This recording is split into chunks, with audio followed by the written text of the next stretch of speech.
Welcome to the McAllister Report. We join John McAllister, top football evaluator, as he shares wisdom and interviews coaches and athletes from around the country. Enjoy today's podcast.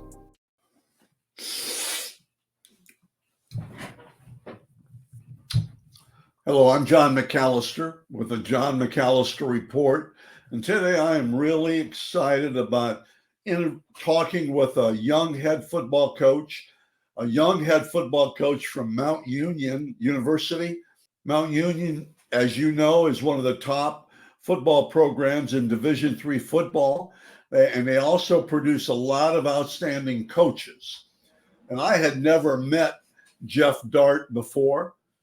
I talked to him on the phone, but this interview today was he killed it. And we don't talk about so much about the records and the years like last year or all these things. Talk more about his philosophy, his thinking, and how he approaches football, because I think it's really important if you are a parent watching this, you got to learn about Geoff Dartt and the Mount Union program, Mount University program. You have to learn about that. And you do after talking with him today. Great young man, spent some time out at Wheaton College out in northwestern Illinois.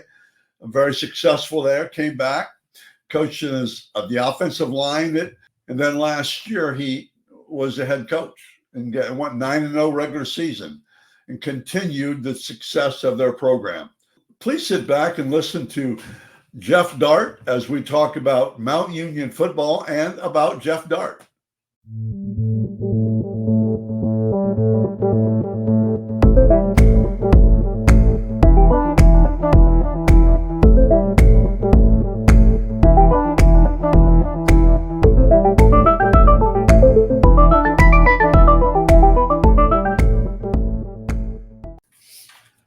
Okay, like I said earlier, my guest today is the head football coach at Mount Union University, Geoff Dartt, and I did a little research on him, and he's a Port Clinton guy from Northwest Ohio, which is really cool. Okay, really good.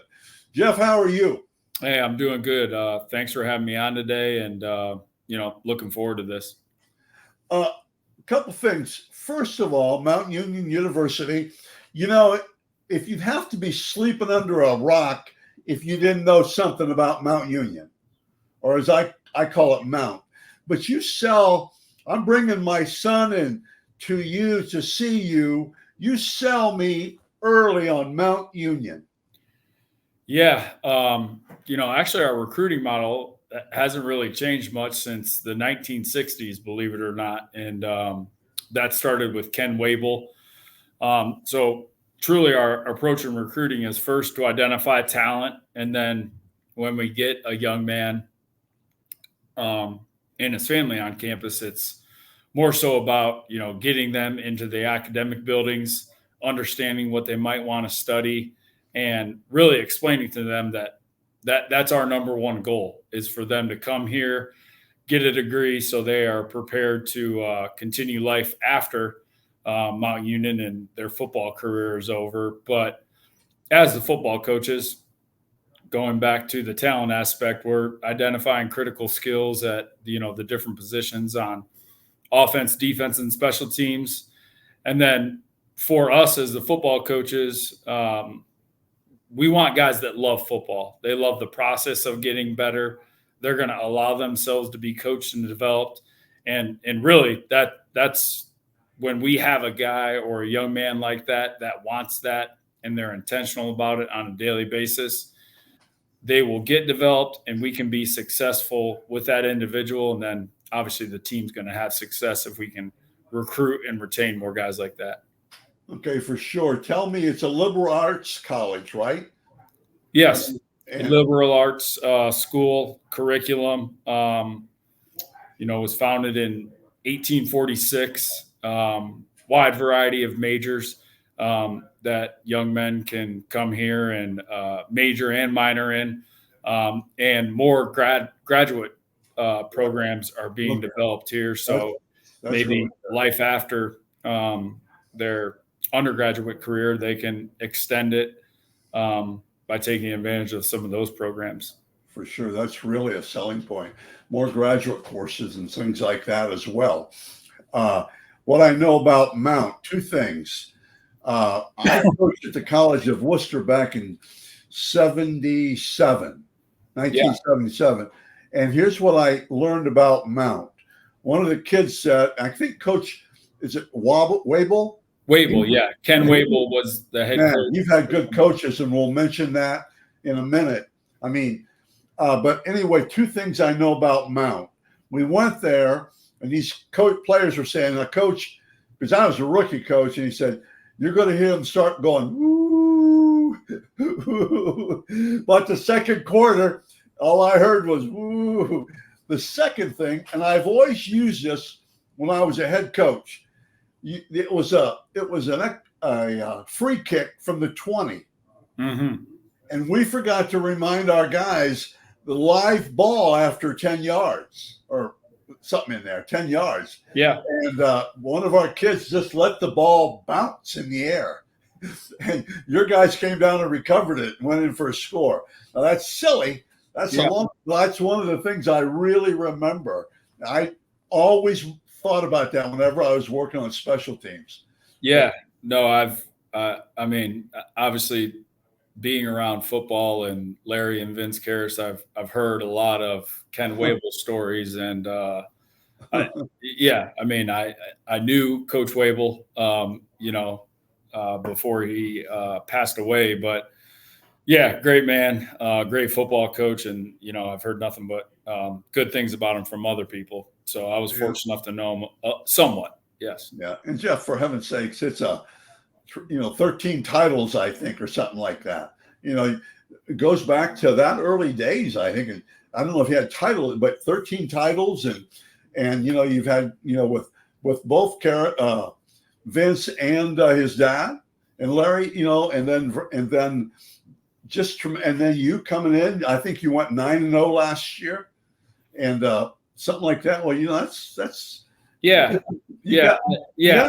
Obviously, like the whole football history of Mount Union, in the 80s, as Coach Ken Wable was finishing up his career, right. They started pushing Baldwin Wallace, who was the big dog conference at that time, and then finally in 1985 they had their first undefeated regular season. They beat Baldwin Wallace for the OAC championship and got into the playoffs. Yeah. That was Ken Wable's last year as the coach, and then Larry Karras took over in 1986, and again, conference champs. And really those late 80s to the early part of the 90s is really when the momentum was starting to get built in recruiting, and then obviously the development of players and coaches that was headed up by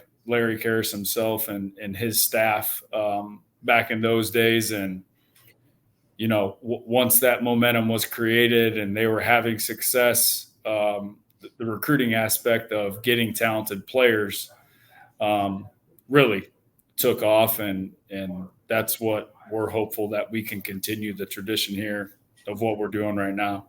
Well, obviously, and we won't go into it, but you can have a whole list of assistant coaches in your program, and some have stayed and coached in high school, and then I taught high school and coached, and a lot of coaches. But when I was a young coach, Miami of Ohio was the cradle. Yes. But obviously, I'm not prejudiced, but Mount Union's got to be the cradle. There's so many guys come out of there. Yeah. I don't know if I have the resume to say that's true or not, but yes, no. A lot of it was obviously developed starting with Coach Wable, but then Larry and Vince Karras and their coaching tree, and I think it's more about the positive experiences that football players had here at Mount Union, that they wanted to get into coaching, whether that started at the high school level and then the college level. And when I was a younger player here and through my time as a player, I was surrounded with, great coaches, young coaches that were energetic. Right. And that affected me, and it made me want to get into coaching. And I'm thankful for those experiences. And hopefully that's what our players here are experiencing now, and our coaches as well. Good. That's really good. Port Clinton Redskins. Yes. Back in the day. Okay. I was at that time at Lakota. Yeah. Is right in that area. I don't think we ever scrimmaged you, but I know we played Oak Harbor for a couple of years. Yeah. And they were just too good, big and everything with us. And boy, that's Port Clinton's in a great conference, though. Yeah. The SBC has been split up into some different divisions. Right. Yeah. How did you get there? How did you get from Port Clinton to originally Toledo? That's where I grew up, and then we moved to Port Clinton, going into middle school. But I, to be honest with you, I believe it was my dad sending Vince Karras an email, and maybe at that time it was later in the process. But thankfully, I had an opportunity to come here and play, and was very immature my freshman year here, and ended up leaving Mount Union and, just going to the University of Toledo for a semester in the fall of 2003. And I remember I hated it. I was so bored. And I remember I called Vince Karras and, hey, coach, I don't know if I'll, ever be a player at Mount Union or anything like that, but I know I miss it and I want to be around the guys. And fortunately was welcomed back with open arms, and, ended up, having a decent career. But it was more so about my experiences being around my teammates and my coaches that really helped shape and mold me. That's super. Okay. I know you coached there for a little bit, but the one school I'm interested in, Wheaton College, what did you take away from that, your 4 years at Wheaton College?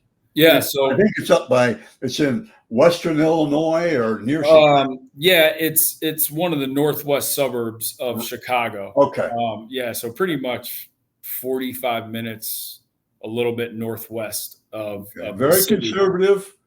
Yeah, very conservative. What did you take away from that? Yeah. Well, first of all, when I graduated from here, there was nothing available at Mount Union. So I talked to Coach Karras about that, and, he, reach out, send your resume out. And, I got a reply from the coaches at Wheaton, and it piqued my interest. Obviously, having an opportunity at a successful Division III football program that Mount Union had actually played in the playoffs a number of times. And it was really good to get away from the environment here.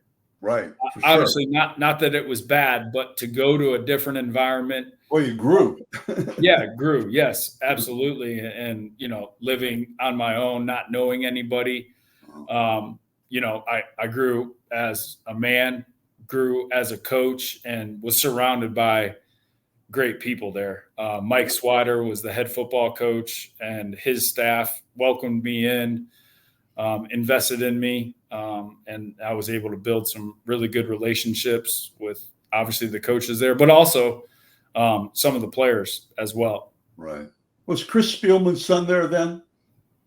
He was not. He came after me. Actually, the head football coach there now, Jesse Scott, him and I were roommates after he graduated from Wheaton and then got into coaching. So kind of a special thing there. And actually, my first season at Wheaton, we got an at-large bid into the playoffs. We were 8-2, and we went on a run. We won 3 straight games and ended up playing in the semifinals here at Mount Union. So, Small world. Yes, for sure. Small world. Tell me, let's go. You've had a lot of experiences at D3 and understand D3. What do you tell, I call them football players of illusions and delusions.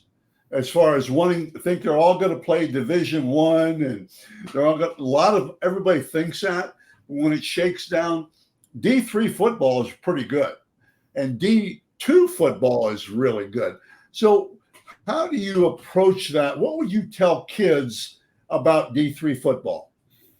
Yeah. Or players, I guess. Yeah, definitely going off what you first said.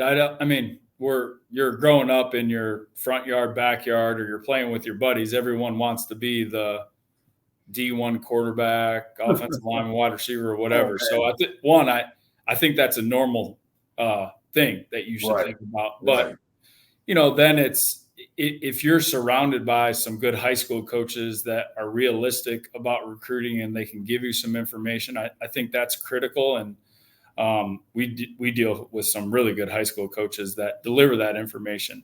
Sure. But it's really promoting Division III and saying, like, all right, what is your best fit? Where are you going to feel most comfortable? Where you can get a great education first, and then where is the place that you can be developed into the best football player that you want to be? And Division III, in general, I believe they provide that platform for guys that want to move on to the next level that maybe they don't get a shot at Division II or FCS or Division I, but I've seen a lot of success stories here with guys from a football standpoint, but more importantly, a career standpoint. Yeah, for sure. We can name drop. I'm just talking about sports now, but we can name drop a lot of guys. Yes. Matt Campbell, a very close friend of mine, is one of those guys, and he helps guys. And Vince and I was fortunate enough to be, a player on, and then have obviously Larry Karras is our head coach, but Matt Campbell's on staff. Vince Karras is on staff. Jason Candle is on staff. Nick Sirianni is on staff. Coach, come on, Don Montgomery, Keith Wakefield. So if you're a football player in those days and you didn't appreciate what they were delivering on a daily basis, then I don't know. I think something might be wrong with you. Yeah. Somebody's missing the boat. And Jeff Wojtowicz too. So, but there's probably guys that I'm missing, but it was unbelievable experience here at Mount Union. Great experience. Okay. Tell me, so the new generational coaches, there's a new generation of people. Okay, tell me how important, now a coach is listening to this, how important is a great coach's wife? Oh, yeah. Unbelievable. Any coach's wife, I don't believe they get enough credit. What they do allows us to, be here in the office early in the morning, late at night, and without their willingness and commitment to essentially run the show at home with the kids when you're not there, prepare dinner, anything. It's just, I can't do what I'm doing here without the help of my wife. And I appreciate her so much.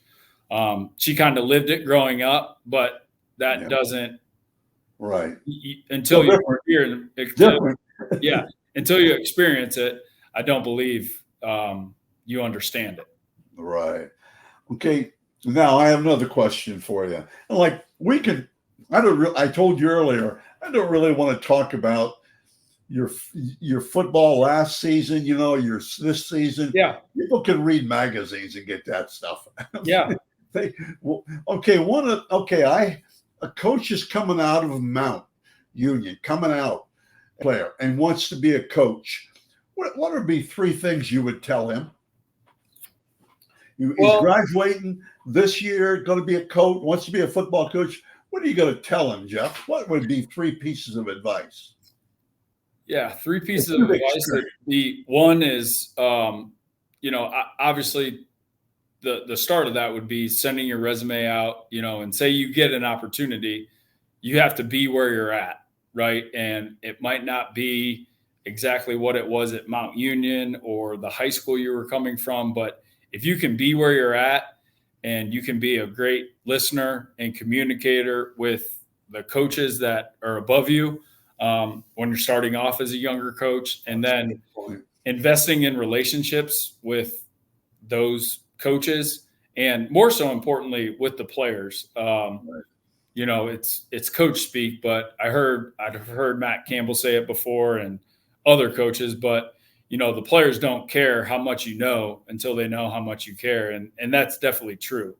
So I know you kind of mentioned the difference in maybe the coaching and the players a little bit, but I still think it really comes down to your investment in relationships, because if someone trusts you, they're more than likely to work hard for you. And I think that's just critically important. And I know I felt that way. And like I said before, hopefully that's what we're doing here now at Mount Union. Well, I've been doing this scouting and stuff, evaluations for a long, long time. And I have an advantage over a lot of people because kids trust me, players, recruits trust me. And plus they know I care and they know what they tell me stays there. Yeah. And I think that's huge. And even with college, high school, you just have to be able to communicate with your players. Yes. And you'll lose them. Yeah. And it's more on the phone or face-to-face conversations with, because social media is sometimes difficult because you could interpret things different ways. And I love the face-to-face communication. I love when we have official visits and I get to, talk with obviously the recruit himself, but his families as well, and kind of see what their goals are, what they want to do. And that's a really fun part. Obviously the fall is fun, but recruiting is even better. One of the problems is, and I'm old, but young coaches don't listen to players. A lot of young coaches don't listen. Yeah. They're worried about something else, and they're worried about their phones and all this stuff, and they don't really listen to players. And I think that's huge. Okay, let's talk about, and I don't know how, I pretty much know the transfer portal. Now, I think the idea is basically was for people to move up, or for disgruntled players, and even football staffs will say, hey, you might want to do the transfer portal, because not every marriage works. And I think it applies there. What are your thoughts on the transfer portal in regards to Mount Union? Not Mount Union. One, I don't know how to sign into the transfer portal. I don't know if that's something that I should. Well, you don't want to then. It saves you trouble. But yeah, I mean, in terms of Mount Union, we're not in that actively looking. I think it's more about if a transfer reaches out to us, we're gonna do our due diligence to kind of explore what's their story, why are they leaving the school that they're leaving, do they truly want a place like Mount Union, and eventually if we get through those steps, it's bringing them on campus to see if it's a true fit. Yeah, and you can tell, I think, by talking to them. Face to face. Yes, face to face. Yeah, I mean I love doing that because you can kind of get a feel for, is this person being real or are they being fake? Okay, now, and I don't know. I read someplace you got somebody signed up, some company with the NIL with Mount Union. That you can tell me how does the NIL, does that work with Mount Union then? Yeah. So it's what you can say. Okay. Yeah. Open Doors is the company, and essentially athletes are allowed to create a profile and pretty much, do some of the work themselves. Generally speaking, that's the, generic version of it, the gist of it in terms of what it is. And then, the more active you are, obviously from a compliance standpoint, we police it to make sure, the men and the women here at Mount Union aren't getting themselves into a negative situation. Right. Yeah. Yeah. You can watch it closely. That's good. So it is available sometimes for Yes. Mount Union. Okay, just a few more questions. We've gone 23 minutes. It Yeah. goes so fast, for me anyway. Okay, let's talk about, and I want to compliment your coaches because I'm slowing down a lot, but every showcase, every the Cleveland Browns thing, everything, I see couple of Mount Union coaches there. And the best thing about it, and I think it's, and young coaches, they need to learn about recruiting because it might be as important as X and O's to recruit. But that's a compliment to you guys. I see them every place, and with jackets on. And tell me about two more things. And Geoff, how should young players approach like your camp? Don't you have a camp in the summer? We used to. Okay. We used to. I'm more like of a believer of going to some camps, prospect camps that have more staffs at them. Right. And that's what I encourage, maybe when we get, maybe like right now we're recruiting obviously the 2024s, but as we start recruiting the 25s and maybe even some 26s start to ask questions, go to a camp that has many coaches at it, because it only takes one coach or one staff to notice you, and then Hallelujah, you have an opportunity. But our young coaches here are really hungry, energetic in recruiting, and in some cases we're fortunate enough that they're Mount Union alums, right? And they have their own story and they can deliver that. But we also have some other guys that aren't, and they do a great job too. Okay. So, and then the last thing on that and I think it's so important. High schools now, I don't want to talk about 7-on-7. It's a bad subject with me, but it is. We talk about 3 sports, 2 sports guys. Yeah. And now we want to do football all year round. What, there's something missing there. I call them senior showcases. Yeah. They're all over the place. I think I have 20 different schedules of places. Yeah. Now, give these players a piece of advice. How do they approach that and what they do? This is an important thing for young players, right? Yeah. So in terms of communicating with coaches? No, just how should they be? How should they act? What should they do? Because this is your first date sometimes. Yeah, your first date. Yeah. I think it's more so, one, follow the directions of their head coach. I'm sure that they're getting good information from them. But, just going about your business, handling yourself like a young man, because that's how you should be treated. That's how we treat our guys. So I think it's more about, listening, communication. Obviously, from a social media standpoint, like controlling that, whether that's on Twitter or X, getting your information in order to communicate with coaches, I think is good. But from a individual standpoint at some of these showcases, which I do agree with you, I think they're great. It's more about how you're handling yourself in terms of body language, your interaction with your teammates and your coaches as you're going through the drills. There's nothing wrong with being frustrated, maybe when you mess up or anything like that. But I think it's more so about controlling what you can control, which is your attitude and your effort. So in fact, I told a young man last spring down in Columbus, one of the high schools, I said, "What are you doing?" And he just looked at me and said, you're dogging it. You're not even finishing things. I said, these guys, that's all they see is what you do. And you have to finish and stuff. Yeah. It's really important. And like we said earlier, I get excited because I'm still a kids guy, but it's so important on that first date to make a great impression. Absolutely. Yes. Well, Coach, I really appreciate this. We talked for 27, almost 28 minutes, and it went fast. And I really appreciate your thoughts In fact, I may get you back again because I had like 6 more questions to ask you. Hey, if you want to ask them, we can still do that. So I'm good. Okay. Well, we may do something like that. Okay.